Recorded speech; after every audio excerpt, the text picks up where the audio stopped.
Hello everyone, Seeker7 here. Well, another month has come and gone, and this has definitely been a busy month for me, I can tell you that. Just the other day I got back from Florida because my cousin just recently got married. But other than that, not too much has gone on this month for me. I've just been, again, busy with my job and just catching up a lot of things. I still haven't worked on Heroes vs. Villains in a while. It's just been a busy time for me. Hopefully things have calmed down a little that I can get back to working on it. Although I'm also in the process of trying to find a full-time job, so... But anyway, I just wanted to do this since it is the end of the month, I figured I'd go and show you what I got throughout the month of March, as far as my new Blu-rays. I didn't get an awful lot this month. I mean, maybe a decent amount, but maybe not as much as previous months, but yeah, I'll just go ahead and show you what I got. So, first up, I only picked up 2 Criterions this month. Well, technically 3, but I'll get to that in a minute. But I got Insomnia. This is the Norwegian movie from 1997. This is the film that would later get a remake in America that Christopher Nolan would direct. I'm probably one of the few people who have seen the original before the Nolan film, because I still have not seen the Nolan movie, believe it or not. This was a pretty decent crime mystery thriller, I have to say. It's only like an hour and 40 minutes, and parts of it are a little slow, and parts of it are a little hard to understand, I think. I probably need to rewatch this, but I've always been fascinated with Norwegian movies. They always have such unique cinematography between this and Troll Hunter. Still haven't seen The Worst Person in the World. I hear that film's really good. And the other Criterion I picked up I have not watched yet is Rosetta by the Dardenne brothers. I've seen The Kid with a Bike, which I absolutely loved, and I hear this is supposed to be much better. This is like their best movie, so I'll definitely check that out soon. Next up, I got Red Rocket, the A24 film of last year. I've heard nothing but great things about this. I have not seen a single movie by Sean Baker. I know he's more famous for directing The Florida Project and Tangerine, which I don't have either at the moment. But this is supposed to be really good. It does deal with a pretty heavy topic, from what I understand, but it does so in a way that's both funny but relatable, so definitely can't wait to check that out. By the way, when I mentioned third Criterion, okay, so I picked up Mulholland Drive last night. It came in yesterday. However, this is what I ended up getting. Yeah, apparently it didn't come with a slip. It just looks naked. So I think what I'll do is I'll send this back, and I think I'll go on eBay and order one that's complete, because it just looks really awkward to have that in my collection without having, you know, the actual title and all that. So yeah. Next up, here are 3 recent picks I've got. That's 3 classic movies, I believe it or not, I have not seen. Those being Stand By Me, True Romance, and Lost in Translation. Yeah, a bit random, but believe it or not, none of these I have watched yet, but I definitely can't wait to check them out. I hear great things about them, especially Lost in Translation, because I like Bill Murray, and apparently this is considered one of his best film roles ever. So yeah.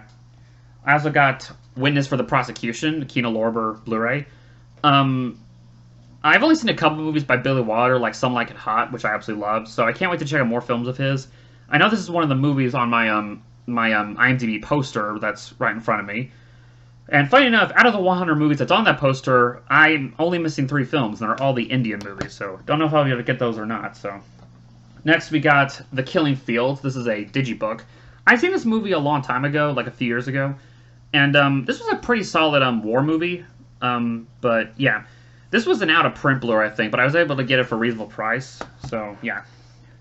Next are a bunch of foreign language movies I picked up, but only 2 of these I've watched, there's Ida. This is a Polish movie from 2013, I think.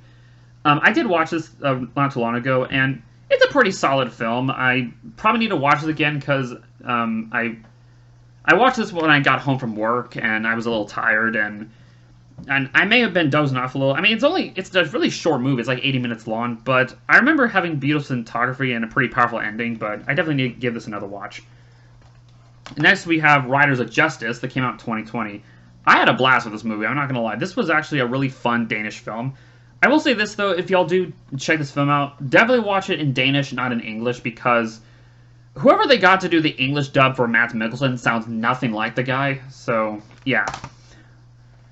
Then we have a Chilean movie called No. This is directed by Pablo Larraín, the same director of Jackie and Spencer. 2 movies I currently own that I have not watched. Same for this one, but definitely have to do a marathon of his films. Next we got Boy, a film by Taki Waititi. I've seen most of this director's movies. I've seen Thor Ragnarok, which I will agree is the best of the Thor movies. I've seen Hunt for the Wilder People, Jojo Rabbit, and What We Do in the Shadows, which is my favorite film of his. Have not seen this one. I hear this is pretty good too, so definitely can't wait to check it out. Next we got The Woman Who Left. This is a film from the Philippines, released in 2016.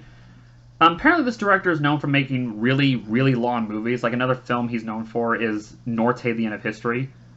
But yeah, I'll definitely have to watch this when I have time, because how long is this? 228 minutes. Yeah, pretty long. But yeah. And then we got two movies by Alejandro González Iñárritu, 21 Grams and Babel. Now I have all 6 of this director's films, even though I've only seen 3 of them. But can't wait to check out these other 2. Even though I hear that these are 2 of his weaker films, but they're still supposed to be really good. So yep, there's that. And then we got some animated movies I picked up. First off, I did manage to pick up all 5 of the Best Animated Picture nominees. I got Flea, which I haven't watched yet. Here this is supposed to be a pretty great documentary, and the fact that it's a documentary film that finally got nominated for Best Animated Picture, that's incredible. Then we got what might be my favorite animated film of 2021. I mean, it's between this, The Summit of the Gods, and Belle, but the other favorite now is The Mitchells vs. the Machines. I had a blast with this movie. I did not expect to love this movie as much as I did. The animation looks incredible. It's really funny, and the characters are so likable, and the main character, Katie, I relate to so much. Not just that she's so much of a film nerd as I am, but I don't know. If y'all seen the movie, you probably can understand. It's such a great movie, and I was really hoping this would have won for Best Animated Picture, but you know how it is. Speaking of which, Encanto I picked up. I still have not seen this movie. I've heard nothing but great things about it. Maybe it deserved to win Best Animated Picture, I don't know, but it still annoys me that the Academy, their logic is, oh, it's Disney, therefore it has to win. I don't know, it's that mentality that annoys me to no end. And yes, I'm aware of the controversy with Amy Schumer and the crap that she spouted out about animation. Believe me, I watched the whole Oscars. I know what happened. That and something to do with Will Smith and Chris Rock, but who cares? But and then we got Luca. Again, I have not watched this yet, but I've heard good things about it. It's supposed to be a more simple story than what Pixar usually does. And then we have Raya and the Last Dragon, which I did go see in the theaters when it came out, and I liked it. I thought it was a pretty good film. It's definitely... I guess my biggest problem with this movie is that the plot was really rushed. Like, this probably should have been like a TV show or even a trilogy if Disney wanted to do like an animated Lord of the Rings kind of thing, where it's like a trilogy of movies that goes into these characters. But overall, I thought it was still a beautifully made film. And then we have an animated movie that I doubt a lot of you have heard of, unless you watch Your Movie Sucks, and that is Cryptozoo. This is directed by Dash Shaw, I think this is his name.